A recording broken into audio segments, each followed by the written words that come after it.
Bertemu lagi dengan mata pelajaran kimia dengan Ibu Stumorang. Materi kita hari ini adalah tentang laju reaksi dan faktor-faktor yang mempengaruhi laju reaksi tersebut. Nah, kita mulai yang pertama teman-teman. Untuk mempersingkat waktu, kita mulai yang pertama. Apa itu yang disebut dengan laju reaksi? Laju reaksi itu merupakan pengurangan konsentrasi reaktan per satuan waktu dan pertambahan konsentrasi produk per satuan waktu. Ya, jadi selalu dibandingkan terhadap satuan waktunya. Oke, misalkan ada reaksi A bereaksi menghasilkan B, ya. A ini dalam hal ini adalah reaktan. Reaktan itu berarti zat-zat yang bereaksi, kemudian B adalah produk. Zat-zat yang merupakan hasil dari reaksi si A, gitu ya. Dan jadi kalau kita mau buat persamaan matematis dari laju reaksi yang disimbolkan dengan V ini, maka bisa kita buat seperti ini. Laju reaksi untuk si A atau untuk si reaktan ini, maka karena di sini tadi disebut bahwa laju reaksi itu adalah laju untuk pengurangan konsentrasi reaktan. Dalam hal ini reaktannya adalah A, maka A ini nanti konsentrasinya berkurang, ya. Jadi kita buat laju reaksi untuk si A itu adalah pengurangan konsentrasi si A per satuan waktu, atau kita buat di sini delta T. Oke? Atau yang kedua bisa kita artikan kalau nanti ditanya laju untuk si produknya atau B-nya, maka bisa kita buat menjadi pertambahan konsentrasi si B per satuan waktu. Begitu. Jadi ada yang berkurang dan ada pula yang bertambah. Siapa yang berkurang? Otomatis konsentrasi si reaktannya. Kemudian kenapa ini berkurang? Karena akan dihasilkan produknya. Jadi bertambahlah zat B-nya atau produknya. Ya. Kemudian berikutnya untuk laju reaksi itu biasanya kita bahas faktor-faktor yang mempengaruhi laju reaksi. Faktor yang mempengaruhi laju reaksi.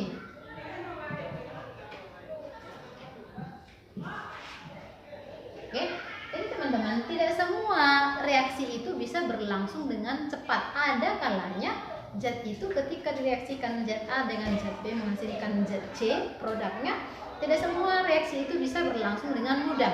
Jadi ada yang berlangsung dengan cepat, ada pula yang berlangsung dengan lambat. Nah, jadi kita lihat apa saja faktor yang mempengaruhi cepat tidaknya, mudah tidaknya reaksi itu berlangsung. Nah, yang pertama teman-teman, ada yang kita sebut dengan konsentrasi. Jadi faktor yang mempengaruhi laju reaksi yang pertama sekali itu adalah konsentrasi, atau bisa kita buat dengan molaritas.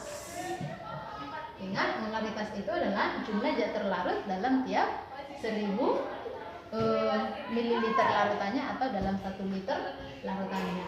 Oke. Bagaimana pengaruh si molaritas atau konsentrasi terhadap cepat tidaknya suatu reaksi berlangsung? Maka semakin tinggi nilai molarnya, semakin besar nilai molarnya, maka lajunya akan semakin cepat. Nah, saya buat seperti di simbolnya supaya lebih cepat dipahami. Artinya apa? M itu adalah molaritas. Molaritasnya semakin tinggi atau semakin bertambah, maka nanti pengaruhnya terhadap lajunya adalah reaksinya akan semakin cepat. Jadi lajunya akan semakin meningkat. Otomatis waktu yang dibutuhkan juga akan semakin kecil, semakin singkat. Oke, contohnya begini. Kalau kita hendak mereaksikan HCl gitu ya, kita hendak mereaksikan HCl dengan zat tertentu dalam kondisi 1 molar, misalkan HCl direaksikan dalam keadaan 2 molar dan HCl yang direaksikan dengan keadaan 1 molar. Mana yang lebih cepat untuk terjadinya reaksi menghasilkan produk? Jawabannya ini akan memiliki V yang lebih cepat. Ini V-nya lebih rendah. gitu ya, diakibatkan oleh si konsentrasi ini tadi. Jadi molarnya mempengaruhi cepat tidaknya terjadi reaksinya. Kemudian yang kedua adalah suhu. Suhu kita simbolkan dengan T. Oke, bagaimana pengaruhnya? Semakin besar nilai suhunya atau semakin meningkat nilai suhunya, maka otomatis akan mempercepat proses lajunya, ya, maka lajunya akan semakin meningkat juga. Contohnya begini, ketika Anda hendak membuat larutan gula, otomatis Anda sediakan gula, sediakan juga airnya. Coba bandingkan ketika kita hendak membuat larutan gula atau teh manis dengan air yang mendidih, berarti suhunya 100 derajat Celcius, dan ketika kita melarutkan gula ini dengan air yang suhunya normal, suhu ruangan, berarti sekitar 27 derajat Celcius. Jadi otomatis ketika gula kita larutkan ke dalam suhu yang 100 derajat Celcius, dan ketika kita larutkan gula ke dalam air yang suhunya 27 derajat Celcius, otomatis jawabannya yang lebih cepat bereaksi itu, yang lebih cepat larut itu ketika gulanya dalam suhu 100 derajat Celcius, ya. Jadi ini lajunya lebih cepat, gulanya lebih cepat larut dibandingkan dengan gula dalam air yang airnya suhunya 27 derajat Celcius. Jadi suhu mempengaruhi kecepatan bereaksi suatu zat.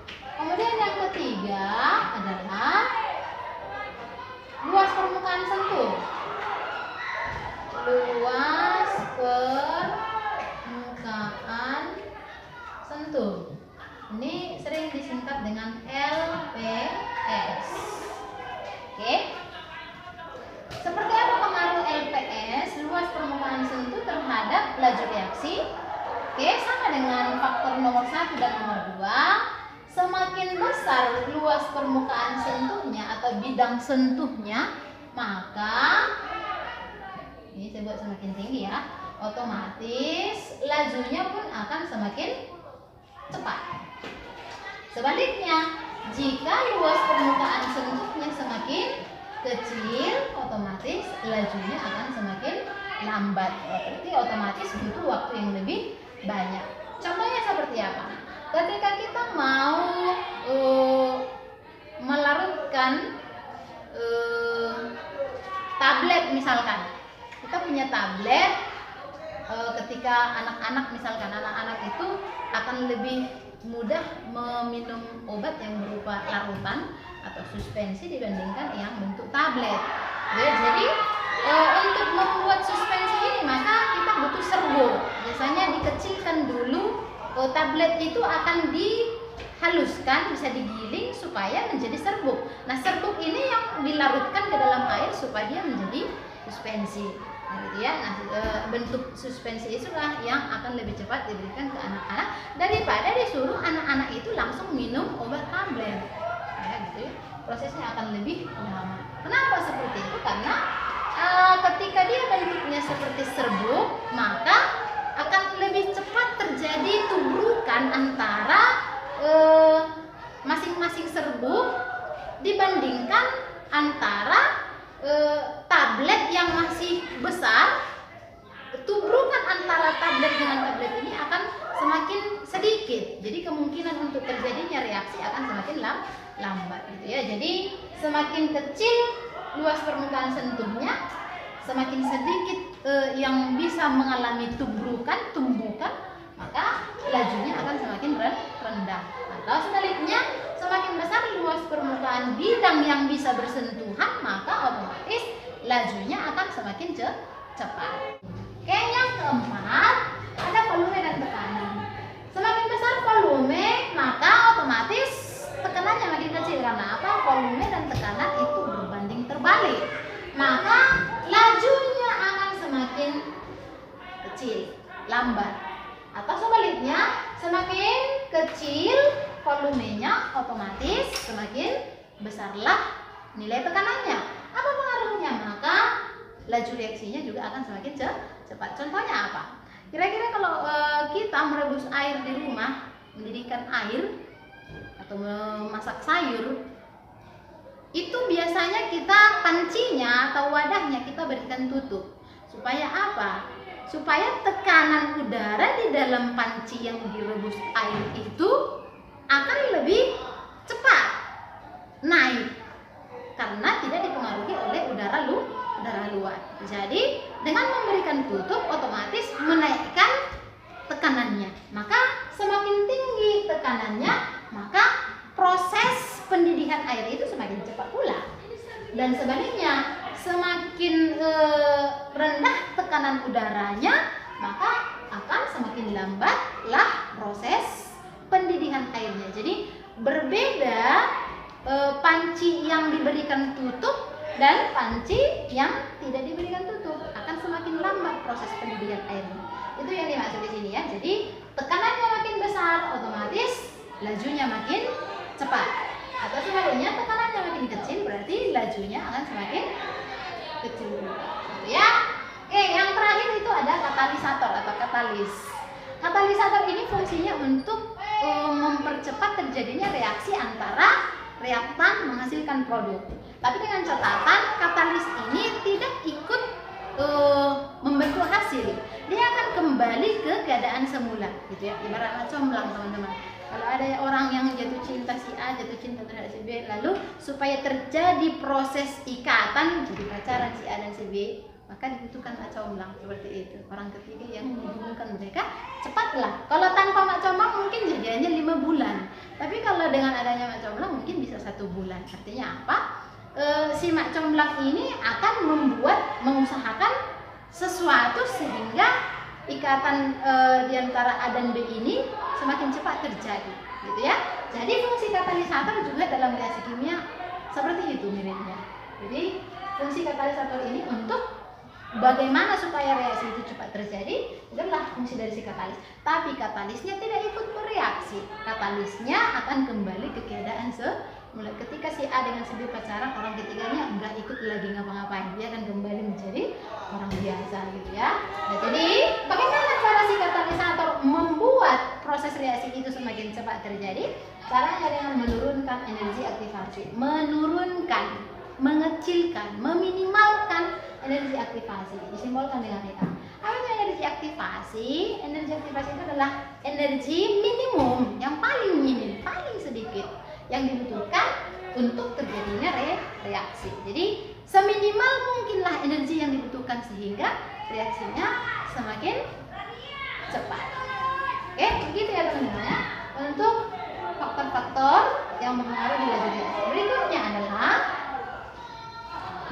adalah bagaimana hubungan antara sedikit kita lebih perjelas hubungan laju reaksi terhadap suhu ini. Biasanya dalam perhitungan ini sering muncul, gitu ya. Hubungan laju reaksi terhadap suhu. Nah, ini biasanya muncul dalam soal ya teman-teman, soal perhitungan sederhana, tapi kalau tidak dipahami juga akan menjadi sulit untuk menjawab soalnya. Nah, hubungan antara laju reaksi dengan suhu ini bisa dinyatakan dalam persamaan V2 sama dengan V1 dikali delta V pangkat delta T. Delta T ini langsung aja lah kita buat ya. Pengurangan T2 dikurang T1 per delta T. Kenapa tidak saya buat di atas delta T? Karena di bawah juga muncul simbol delta T. Kenapa seperti itu teman-teman? Kita lihat. Dalam hal ini yang dimaksud dengan V2 itu merupakan laju reaksi pada suhu yang pertama atau pada suhu yang kedua atau pada T2. Kemudian V1 itu adalah laju reaksi pada suhu yang T1. Delta V ini adalah koefisien peningkatan. Ya, terjadi nanti dalam kalimatnya ada kata-kata meningkat. Apa yang meningkat lajunya? Koefisien peningkatan laju reaksi, saya simbolkan dengan V. Kemudian delta T, dalam hal ini yang ini ya, delta T itu adalah koefisien peningkatan dari suhunya. Saya simbolkan dengan T. Oke? Kemudian T2 itu berarti suhu akhir, suhu yang lebih besar misalnya suhu akhirnya karena terjadi peningkatan suhu gitu ya. Kemudian T1-nya adalah suhu mula-mula atau suhu awal. Biasanya nilainya lebih kecil. Oke, teman-teman, biasanya di dalam soal juga mau ditanya tentang waktunya, berapa lama reaksi itu terjadi. Maka kalau yang ditanya nanti adalah berapa lama terjadinya reaksi, disimbolkan yaitu dengan T kecil ya teman-teman ya. Maka persamaan matematiknya bisa kita tulis menjadi T2 sama dengan T1 dikali seper delta V. Kenapa seper delta V? Ingat bahwa T itu sama dengan seper T, gitu ya. Dipangkatkan dengan T2 dikurang T1 per delta T. T2 itu adalah suhu akhir, T1 itu adalah suhu mula-mula, delta T itu adalah koefisien peningkatan suhu, kemudian delta P sama ya teman-teman. Ini adalah koefisien peningkatan laju. Nah, T2 itu adalah waktu bereaksi pada keadaan suhu yang kedua. T1 itu adalah waktu yang dibutuhkan untuk bereaksinya pada suhu yang pertama. Nah, jadi itu persamaan matematiknya ketika yang ditanya adalah berapa lama terjadinya reaksi tersebut. Aplikasinya dalam soal bisa kita lihat pada contoh soal berikut. Yang pertama, setiap kenaikan suhu 10 derajat Celcius, kecepatan reaksi akan meningkat 2 kali lebih cepat. Laju reaksi pada suhu 60 derajat Celcius jika dibandingkan pada suhu 20 derajat Celcius akan meningkat sebanyak berapa katanya. Jadi yang ditanya adalah lajunya. Berarti kita gunakan persamaan yang pertama ya. Oke. Teman-teman, selalu saya sarankan tuliskan dulu hal-hal yang diketahui dan yang ditanya supaya nanti penyebarannya ke dalam rumus dan perhitungan lebih tepat. Sekarang kita analisis kalimat sekarang. Setiap kenaikan suhu 10 derajat Celcius, tadi saya bilang kata kuncinya ketika ada kata kenaikan berarti itu adalah selisih. Selisih itu berarti delta. Delta siapa? Karena yang dibicarakan adalah suhu, berarti delta T, gitu ya. Delta T-nya sama dengan 10 derajat Celcius. Kemudian katanya kecepatan reaksi akan meningkat pula menjadi 2 kali lebih cepat. Ya, jadi ada kata peningkatan lagi, meningkat menjadi 2 kali. Apa ini yang meningkat menjadi 2 kali? Ini adalah laju reaksinya. Berarti ini adalah delta V-nya. Oke, jadi kita tulis yang pertama diketahui nilai delta T-nya tadi sama dengan 10 derajat Celcius. Yang kedua, nilai delta V-nya sama dengan 2 kali lebih cepat katanya. Ini delta V-nya 2. Laju reaksi pada suhu 60 derajat Celcius. Ya, laju reaksi pada suhu 60 derajat Celcius jika dibandingkan pada suhu 20 derajat Celcius, berarti T2-nya sama dengan 60 derajat Celcius, T1-nya sama dengan 20 derajat Celcius. Akan meningkat sebanyak berapa kali lebih cepat? Jadi yang ditanya apa teman-teman? Kita hendak membandingkan laju reaksi. Laju reaksi antara suhu pada 60 derajat Celcius dibandingkan terhadap suhu 20 derajat Celcius. Berapalah peningkatan lajunya? Jadi yang ditanya adalah nilai V2-nya atau nilai laju pada suhu 60 derajat Celcius, gitu ya. Oke, maka kita gunakan persamaan V2 sama dengan V1 dikali delta V dipangkatkan dengan T2 kurang T1 per delta T. Dipangkat ya teman-teman. Oke, kita gunakan rumus ini menjawab soal ini. Oke, berarti maka V2 sama dengan ini nilai V1. V1 itu adalah laju pada keadaan awal atau laju pada suhu 20 derajat Celcius. Teman-teman, di sini tidak diberitahu nilai laju pada suhu 20 derajat Celciusnya, maka kita buat saja. Karena kita hendak membandingkan terhadap laju pada suhu 20, maka kita tulis aja di sini V1 atau V pada suhu 20 derajat Celcius gitu aja tetap ya, V1 ya.